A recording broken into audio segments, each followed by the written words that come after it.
Hello everyone, Necronates for the Kids here once again, bringing you more of something different. A complaint you hear a lot in retro Yu-Gi-Oh formats is a player using a ton of power cards in a single turn, with the term trinity'd being created for when the opponent uses Pot of Greed, Graceful Charity, and Delinquent Duo all in one go. That gave me the idea of restricting the use of certain power cards in retro formats to once per turn. While it won't stop your opponent from drawing Trinity in their opening hand, it will prevent them from getting all their advantage at once. And can you imagine discarding Pot of Greed with Charity being considered an optimal play for that turn? Of course, this idea isn't completely new, and we can see it in what became supporter cards in Pokémon, single-use cards depicting characters from the story. Did you know, though, that Yu-Gi-Oh! Also used cards depicting its characters in the Bandai game?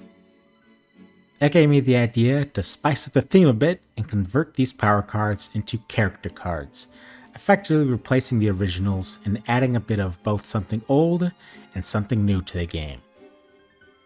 What cards did I decide to mark down as power cards, though? I have 16 examples that I made mockups for, both for Go format specifically and for even older retro formats as well. But for today, I'll start by going over just the 8 supporters that I picked out from Go format. If you would like to see my picks for older formats, let me know down in the comments. To start us off, we have one of the most infamous cards in all of Yu-Gi-Oh! Pot of Greed.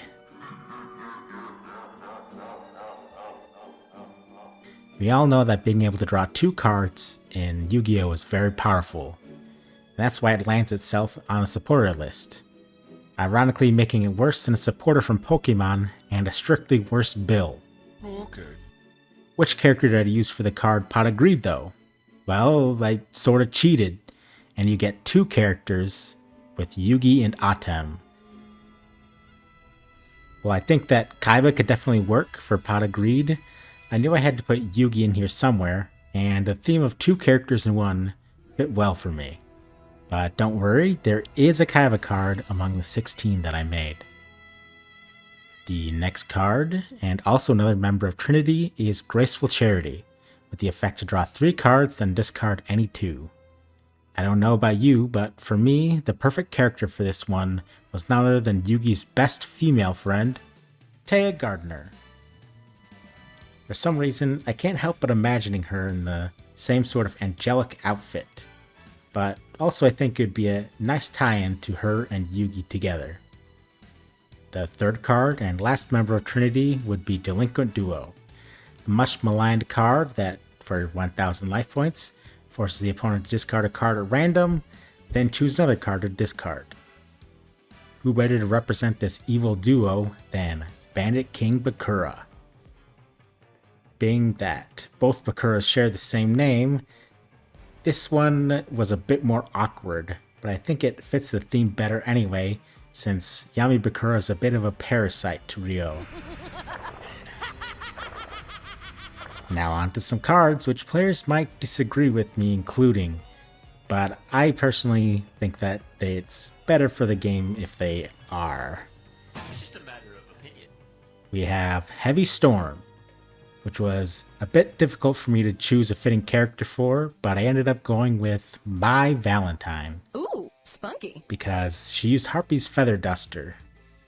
I think Heavy Storm is a healthy card for the game, and wasn't sure if it truly deserved to be on this list, but going Pot of Greed into Heavy Storm sounded a bit too strong for me. But what are your thoughts? To follow that up though, I've got Snatch Steal, which to me exemplifies Bandit Keith, aka Keith Howard. He even used Pillager, which, while having a completely different effect, reminded me greatly of the card. And I'm just getting started. Number 6 is actually an honorary Trinity piece, or I suppose Quadrinity. In that case, Seems that way. Trap Dustshoot. And for this card, I chose none other than Maximilian Pegasus. Being able to see the opponent's card is what makes this connection the strongest for me, but obviously, being that this is a trap card, we need to tweak the usual rules for supporters a bit. Say that anytime you activate a supporter, you can't use another one until your next turn. So, if you use Yugi and Atem on your turn, you can't then use Pegasus on your opponent's turn. It's either one or the other. 7th is Giant Trunade, which no other character fits for me other than Yugi's right-hand man and best bro in all of anime, Joey.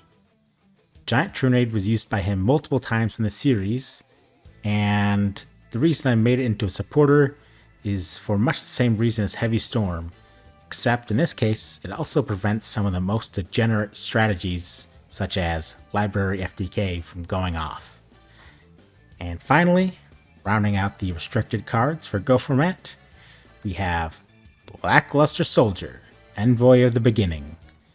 And who better to represent him than the literal creator of light, Rakti.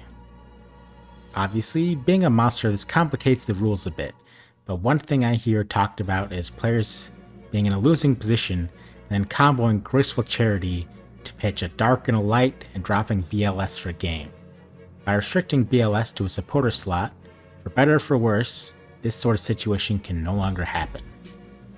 I considered possibly making the Pharaoh the representative character for BLS, but it seemed weird to me to have monsters battling him directly, so I was inspired to use the Creator of Light instead.